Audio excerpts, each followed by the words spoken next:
इस कार्यक्रम के प्रायोजक हैं कृषि एवं किसान कल्याण मंत्रालय, भारत सरकार। हर जोखिम से निकल कर फसल आए, सुरक्षित हो जाए।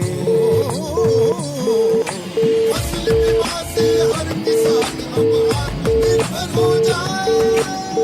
संकट के समय प्रधानमंत्री फसल बीमा योजना किसानों के लिए वरदान है। अब सूखा पड़े या बाढ़ आ जाए, कोई डर नहीं। अब ओले पड़े या कीट पतंगे फसल खा जाए, कोई फिक्र नहीं, क्योंकि हमने लिया है प्रधानमंत्री फसल बीमा। बुआई से फसल कटाई तक हर जोखिम का दावा, न्यूनतम प्रीमियम पर अधिकतम भुगतान का वादा। योजना से हर साल जुड़ रहे हैं 5 करोड़। अधिकृत बीमा कंपनी या जन सेवा केंद्र में स्वेच्छा से करा सकते हैं पंजीकरण। फसल बीमा पोर्टल या फसल बीमा ऐप द्वारा भी कराया जा सकता है पंजीकरण। प्रधानमंत्री फसल बीमा योजना, आपकी फसलों का संपूर्ण सुरक्षा कवच। कृषि एवं किसान कल्याण मंत्रालय, भारत सरकार। तो डॉक्टर साहब, ये थोड़ा सा अंतराल का हमारा समय था, हमने अंतराल भी लिया है और हमारे जो कृषक भाई हैं वो लगातार हमसे जुड़ रहे भी हैं।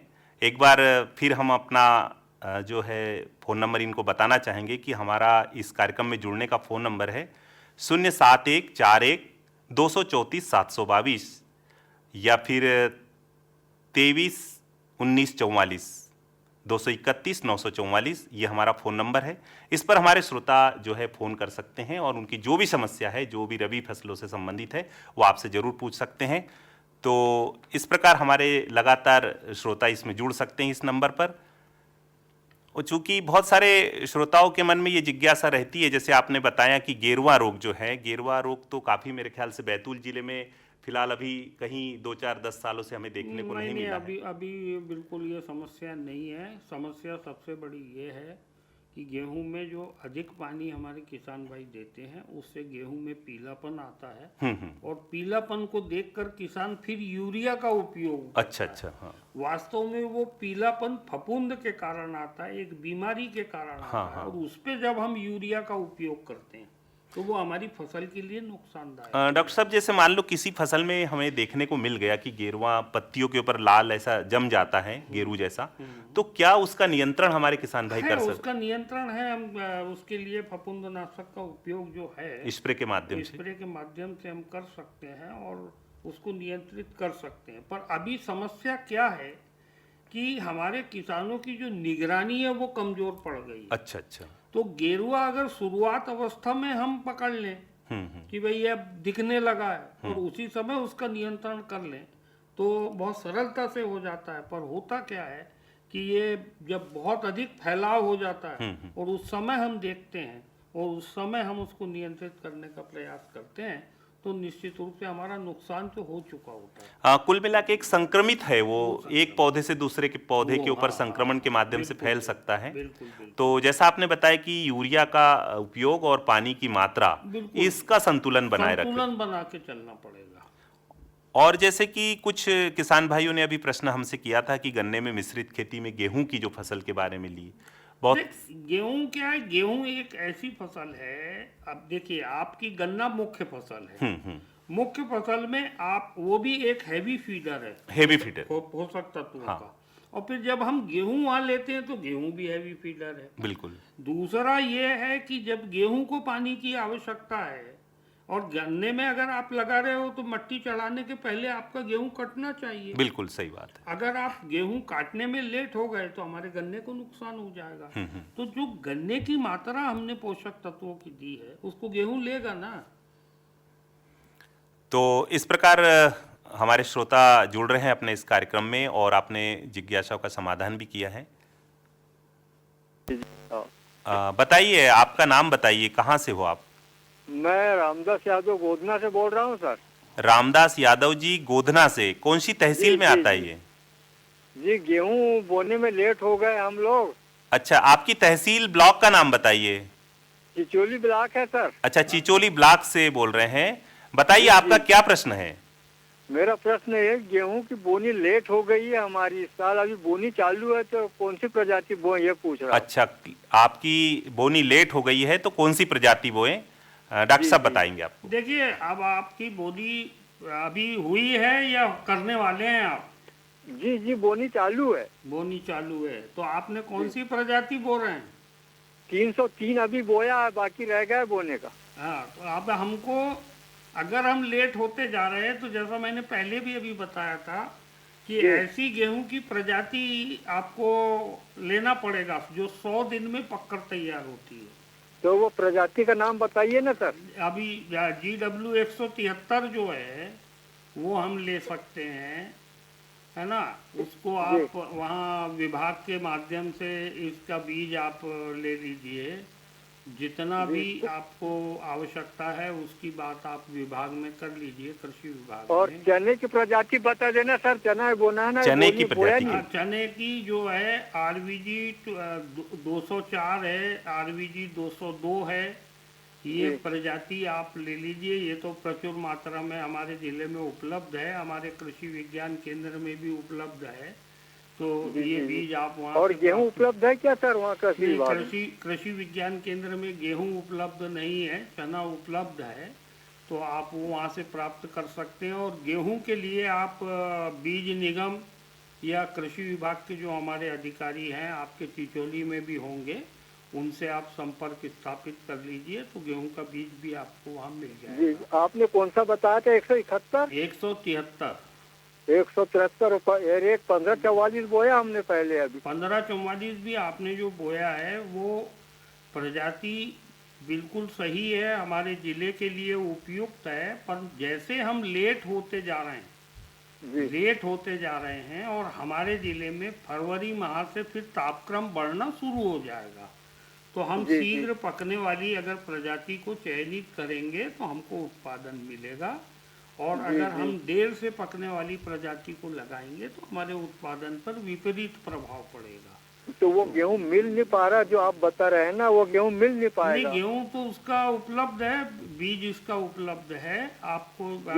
कई किसानों से भी आप अगर संपर्क करेंगे तो आपको ये बीज मिल जाएगा। ये बीज बैतूल बाजार के हमारे बहुत सारे कृषकों के पास अभी उपलब्ध है। तो थोड़ा सा अगर आप 303 बो दिया सर, मतलब 303 बो दिया, बाकी कुछ 3 एकड़ बोने का रहेगा, इसलिए कह रहा था नहीं, मैं। बिल्कुल है, हमारे बैतूल बाजार के कुछ कृषकों के पास ये उपलब्ध है 173 प्रजाति। आप वहाँ संपर्क स्थापित करेंगे तो हमारे किसान भाई आपको वो बीज उपलब्ध करा देंगे। डॉक्टर साहब, जैसे कि गोधना से ये कृषक हमारे जुड़े थे और इनका प्रश्न काफी अच्छा था, सारे किसान भाइयों के लिए फायदेमंद प्रश्न है। यही एक पीछे नहीं रहे हैं, हमारे बहुत सारे किसान भाई पीछे रहे हैं। तो जैसे आपने बताया कि कम अवधि में पकने वाली जो भी फसलें हैं, जो भी किस्म है, उसका चयन कर लें और कहीं से भी संपर्क कर लें। और एक श्रोता हमारे साथ जुड़े हैं।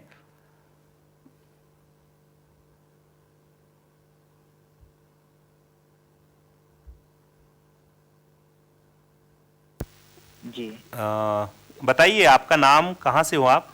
जी, मैं धर्मेंद्र गोचरे बात कर रहा हूँ, आमला के ग्राम ढुटमुर से। धर्मेंद्र गोचरे जी, ग्राम आमला ढुटमुर से। जी जी। बहुत बढ़िया, इस कार्यक्रम में आपको जुड़ने के लिए। क्या प्रश्न है आपका?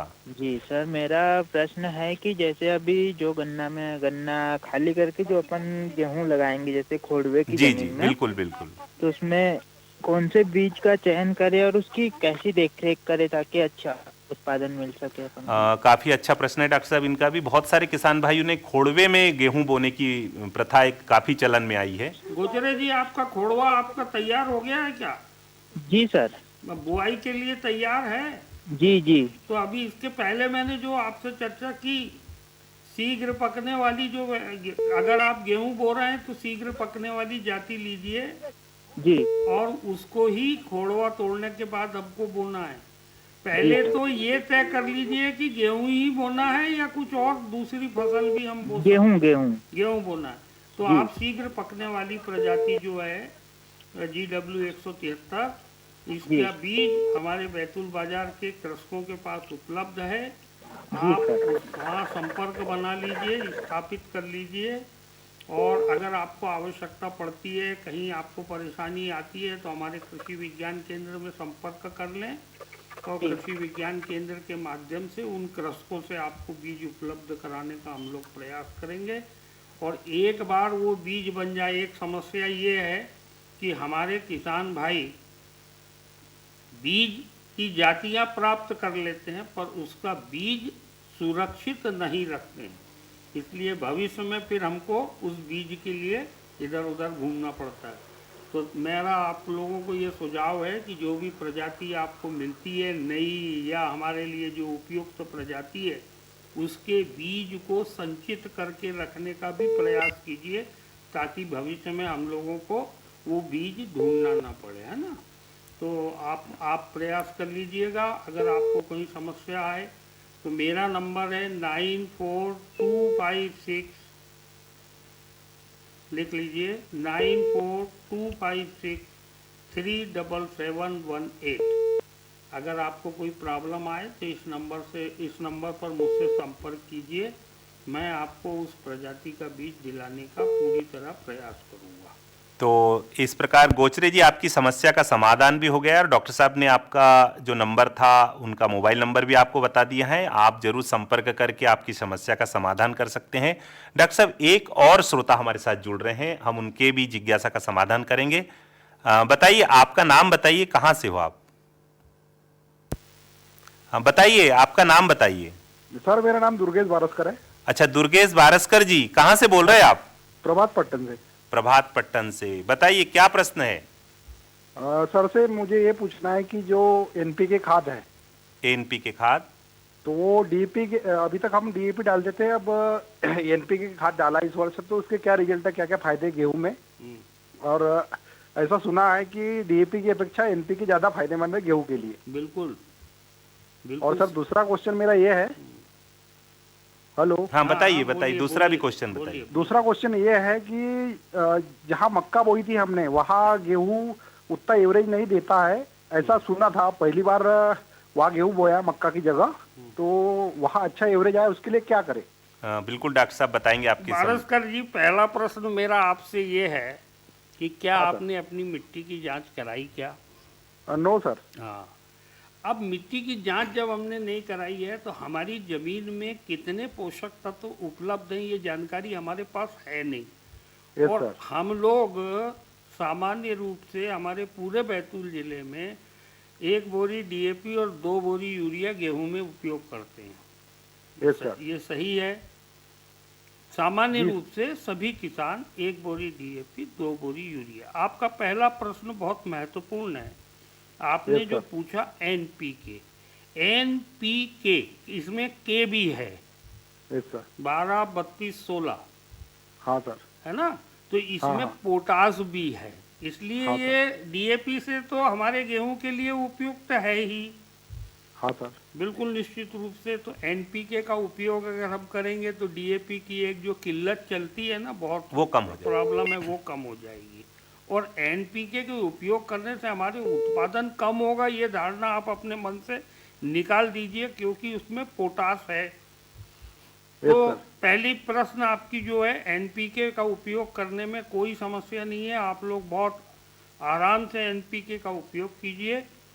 पर यहाँ एक चीज मेरा आपसे निवेदन है, और मेरा आपसे नहीं हमारे सभी किसान भाइयों से निवेदन है कि मिट्टी की जांच हम अवश्य करा लें। क्योंकि जब तक हमारी मिट्टी की तासीर हमको ना पता होगी और हमको ये भी पता नहीं होगा कि हमारी भूमि में कितना नत्रजन उपलब्ध है, तो फिर हम इसका निर्धारण कैसे करेंगे। आपका दूसरा प्रश्न था, मक्का के बाद गेहूं के उत्पादन में कमी देखी जाती है। निश्चित रूप से जब आप उसका पूरी तरह उर्वरक प्रबंधन नहीं करते हैं तो मक्का बहुत अधिक पोषक तत्व लेने वाली फसल है। वो जमीन से उतना ही नाइट्रोजन भी लेती है, फास्फोरस भी लेती है, पोटास भी लेती है। तो जहाँ भी मक्का के खेत में हम गेहूं की फसल ले रहे हैं, वहाँ हमको एनपीके का संतुलन बनाना पड़ेगा। अगर आप वो संतुलन नहीं बनाएंगे तो निश्चित रूप से उत्पादन में कुछ हद तक समस्या आएगी। इसके लिए सबसे महत्वपूर्ण है आप अपनी मिट्टी की जांच अवश्य करा लें। अब तो आपका वो मिट्टी की जांच कराने का मौसम निकल गया है, पर जो ये फसल की कटाई होगी उसके 15 दिन बाद अपने खेत का नमूना लीजिए, उस नमूने की जांच करा लीजिए। आपको पता चल जाएगा कि आपकी ज़मीन में कितना नाइट्रोजन है, कितना फास्फोरस है, कितना पोटास है। उसके आधार पर अगर हम उर्वरक प्रबंधन करेंगे तब हमारी फसल में जो भी प्रॉब्लम होती है वो दूर हो जाएगी। डॉक्टर साहब, काफ़ी अच्छा प्रश्न हमारे दुर्गेश बारस्कर जी ने प्रभात पट्टन से किया है और काफ़ी जिज्ञासा हमारे किसान भाइयों के मन में लगी रहती है, बहुत सारी समस्याएं भी आती हैं और ये हमारा जो कार्यक्रम है, हमारा किसान वाणी कार्यक्रम है, हमारे कृषक भाइयों के साथ में सीधा संवाद शैली वाला कार्यक्रम है और इनकी समस्याओं का समाधान बिल्कुल सीधा हो जा रहा है, त्वरित हो जा रहा है। हमारे किसान भाई जुड़ते हैं और अपने इस कार्यक्रम में बड़ा लगाव है किसान भाइयों के साथ और कहीं ना कहीं आपका तो योगदान लगातार इस कार्यक्रम के माध्यम से, कृषि विभाग के माध्यम से किसान भाइयों तक सीधा पहुंचता है और आप समस्याओं का समाधान भी कर रहे हैं। तो बहुत ही ऐसी स्थिति कई तरह से बन जाती है किसान भाइयों के साथ, उर्वरक से हो या फिर किस्म के बारे में हो, समयावधि के बारे में हो, तो किसान भाई बड़ा चिंतित रहता है। और जब इस प्रकार एक किसान भाई आपके बताए हुए मार्ग पर चलकर कृषि को उन्नत तरीके से करता है तो कहीं ना कहीं दूसरा किसान भी उससे प्रभावित होता है और वो उस तरीके से अपनाने की कोशिश करता है। तो हमारे किसान भाइयों से फिर हम कहेंगे कि हमारा ये कार्यक्रम ठीक 8 बजे तक चलता रहेगा और जिन भी किसान भाइयों के अपने मन में रबी फसलों से संबंधित ऐसे प्रश्न हैं तो वे जरूर अभी फ़ोन कर सकते हैं, सीधा अपने प्रश्नों का उत्तर जान सकते हैं। हमारा पता और फ़ोन नंबर तो हम आपको बता ही चुके हैं, एक बार फिर हम रिपीट कर दे रहे हैं डॉक्टर साहब कि फ़ोन नंबर का STD कोड है 07141 और फ़ोन नंबर है 234 722 और 231 944। ये हमारा फ़ोन नंबर है। इस पर भी अगर कोई श्रोता छूट गए हैं तो वो ज़रूर अभी फ़ोन कर सकते हैं और अपनी समस्या का समाधान कर सकते हैं। तो ये तो काफ़ी एक रबी की जो फसलें हैं, रबी का जो मौसम है काफ़ी अच्छा रहता है। गन्ना हमारे बैतूल क्षेत्र में काफ़ी हद तक ले रहे हैं और अभी एक हमारे जो ढुटमुर से किसान भाई जुड़े थे उन्होंने बताया कि खोड़वे में गन्ना बोना है। तो ये पहले प्रथा नहीं थी डॉक्टर साहब, अभी कुछ खोड़वे में गेहूं बोने वाली, तो ये अभी चल रही है। ये अभी चल रही तो इसमें क्या और हम क्या बता सकते हैं, क्या ठीक है या नहीं? देखिए क्या है कि किसान जो होता है, जो भी किसान भाई हमारे होते हैं, निश्चित रूप से 2 साल 3 साल जब गन्ना एक ही खेत में ले लिया जाता है तो खोड़वा उसी को बोलते हैं। अब वो 2 साल 3 साल के बाद चाहता है कि एक बार मेरे खेत में मैं दूसरी फसल ले लूं और उसके बाद फिर गन्ना लगाऊंगा। तो वो तरीका बिल्कुल सही है, उससे भूमि को परिवर्तन भी होता है, फसल का परिवर्तन भी होता है और भूमि की दशा में भी सुधार आता है।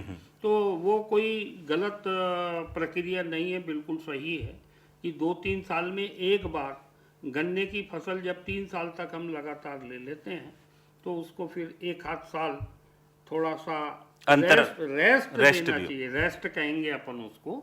तो अन्य फसल जब हम ले लेते हैं तो उससे क्या होता है कि जो उसमें जो खरपतवार की संख्या बढ़ गई है, जो गन्ने के कीटों की संख्या बढ़ जाती है, उन सब का भी नियंत्रण अपने आप मिल जाता है। तो वो प्रक्रिया बहुत अच्छी है और हमारे बैतूल जिले में काफ़ी किसान भाई खोड़वा तोड़कर गेहूं का उत्पादन लेते हैं या चने का उत्पादन लेते हैं। तो ये प्रक्रिया बिल्कुल ठीक, चना भी काफ़ी हद तक फायदेमंद है, फसल चक्रण भी हो जाता है, मिट्टी का पलटारा हो जाता है। और एक कम समय में जैसे किसान भाई गन्ना भी एक आमदनी के रूप में भी अगर चाहे तो अभी जैसे सोयाबीन से उतना हमारे किसान भाई ने उत्पादन नहीं लिया, लेकिन बारिश में अगर हमारे किसान भाई के पास गन्ना रहा है तो कहीं ना कहीं वो अपना सोयाबीन से काफी अच्छा उत्पादन दिया है। एक प्रकार से पूरी तरह सुरक्षित फसल है और नकदी है, पूरी तरह सुरक्षित है। न उस पर आंधी का असर होता है, न पाले का असर होता है, न बहुत अधिक कीट की प्रॉब्लम उसमें आ रही है, बड़ी कोई बीमारी की समस्या नहीं है। तो गन्ना एक सुरक्षित फसल के रूप में है। जिन भी किसान भाइयों के पास पानी है निश्चित रूप से वो लोग गन्ने की तरफ जा रहे हैं। डॉक्टर साहब, पाला की क्या संभावना है आने वाले समय में? कुछ हद तक अभी देखिए, अभी जो क्रम चल रहा है शीतकाल का, ये अभी वाला, तो इसमें संभावना तो है जी कि बैतूल जिले में भी 1 या 2 दिन या 3 दिन इसकी स्थिति बन सकती है। तो जब भी 4 डिग्री के नीचे हमारा टेम्परेचर जाता है तो वो पाले की स्थिति का निर्माण करता है। तो जहाँ भी पाला पड़ने की संभावना किसान भाइयों को दिखाई पड़ती है, ठंड बढ़ती है, तो उनको हल्की सिंचाई कर देना चाहिए ताकि हमारी फसलों में, खास तौर से सब्जी वाली सब्जी वाली फसलों में या चना है या मटर है, तो इसमें हल्की सिंचाई अगर वो कर देंगे तो पाले का असर जो है बहुत हद तक ये लोग नियंत्रित कर सकते हैं। तो ये तो काफ़ी अच्छी जानकारी हमारे किसान भाई तक पहुंची है कि आने वाले समय में पूर्व तैयारी भी कर सकते हैं कि अगर पाले की संभावना पड़ती है तो कुछ ऐसा मौसम पता लग जाता है किसान भाइयों को। अभी समाचार में आप सुन रहे थे कि छतरपुर या उसके आसपास के क्षेत्र में 3 डिग्री तक टेम्परेचर जा चुका है। तो उसको देखते हुए हमको अब ऐसा संभावना तो है कि हमारे यहाँ भी दिसंबर के अंत तक या दिसंबर के बीच में मतलब पड़ सकता है, पड़ सकता है।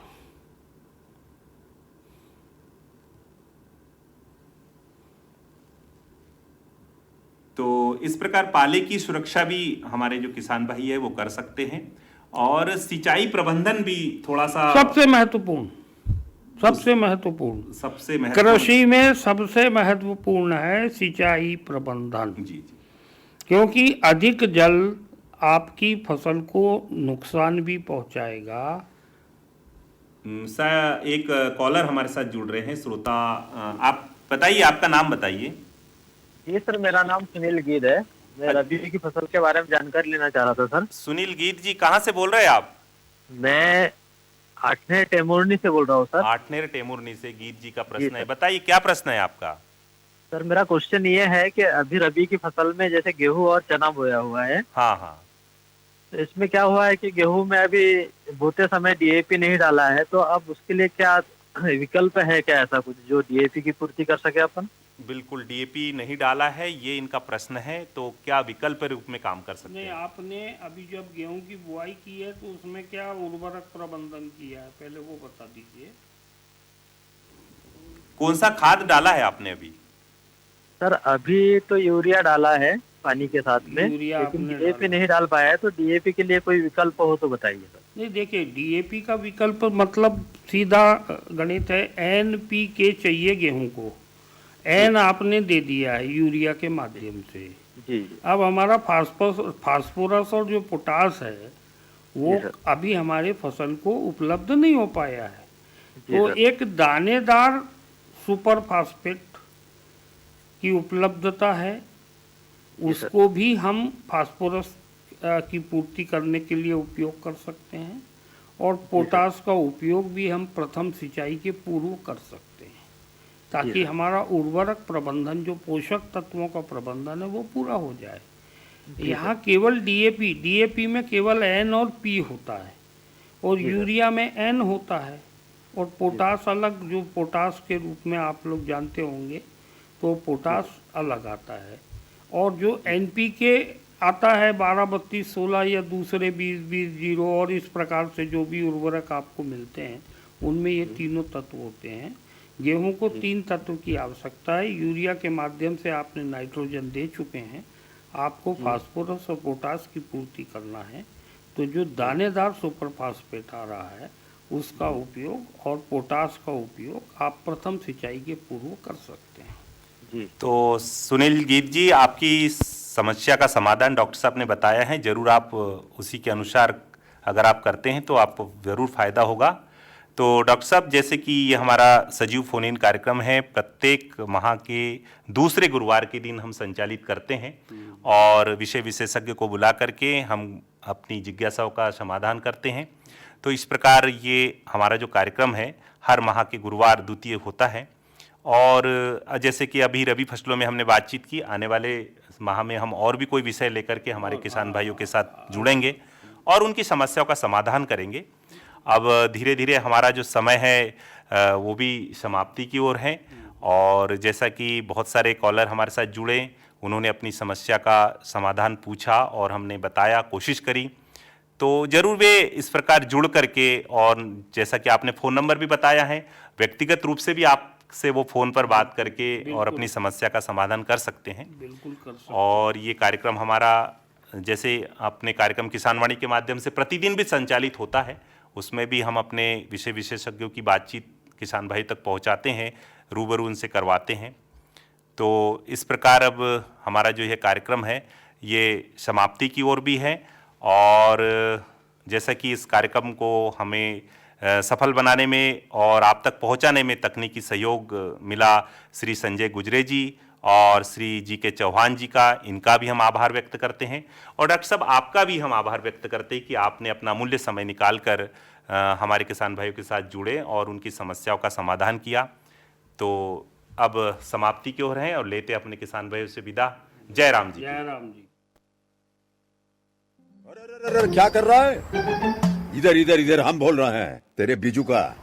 पुतला बोल रहा है? पक्षियों से तो हम खेत को बचा लेते हैं, पर इन घातक रसायनों से कैसे बचाएं? मतलब?